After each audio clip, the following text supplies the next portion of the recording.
We sat down with a Nashville teacher faced with a tough choice, deciding whether his passion of teaching is worth the risk.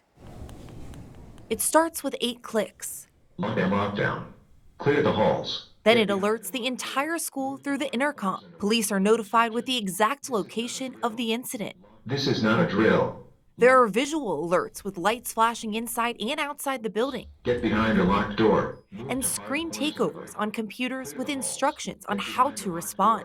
Move to hard corners and await further instruction. This is an example of a wearable alert system that can help with school lockdowns, medical emergencies, and teacher assaults. There was an interaction with a student, and it led to me being assaulted by the student. Mark Hayes says this happened at Maplewood High School in Nashville, and he adds the student only received a minimal suspension of 3 days and was going to be put back into his classroom. It actually led to me to decide to walk away, at least for a period of time, from a lifelong career teaching both middle school and high school, to walk away from a career of coaching that I really loved. Hayes says he didn't feel supported and temporarily left teaching for his well-being after 24 years of working at that school, a situation Senator Mark Cody is working to prevent. And this is going to give a lot more credibility. Senator Pody first introduced a bill that would give school districts the option of giving their staff alert systems on a lanyard, with 3 buttons for disciplinary action, medical emergencies, and school shootings. Senator Pody says school administration, the school resource officer, and police are instantly notified. And there's a GPS tracker that records audio and video once the button is pressed. So teachers in Tennessee are being assaulted. We also had the tragic Covenant school shooting. How will an alert system help teachers in Tennessee feel safer? And this is the proof and the backup that I think our teachers need immediately. And Kaylin, I'm going to tell you, I stand up for my parents all the time. Our parents are the ones that are responsible for the education, but they're also responsible to make sure their children are disciplined and have the respect when they go to the school. It's a system used in states like Florida, Texas, Arizona, and Georgia. Is there a specific example in Florida that you've seen where this has really, helped potentially save some lives? We had a very similar situation that happened in Florida where we had a teacher that unfortunately was getting assaulted.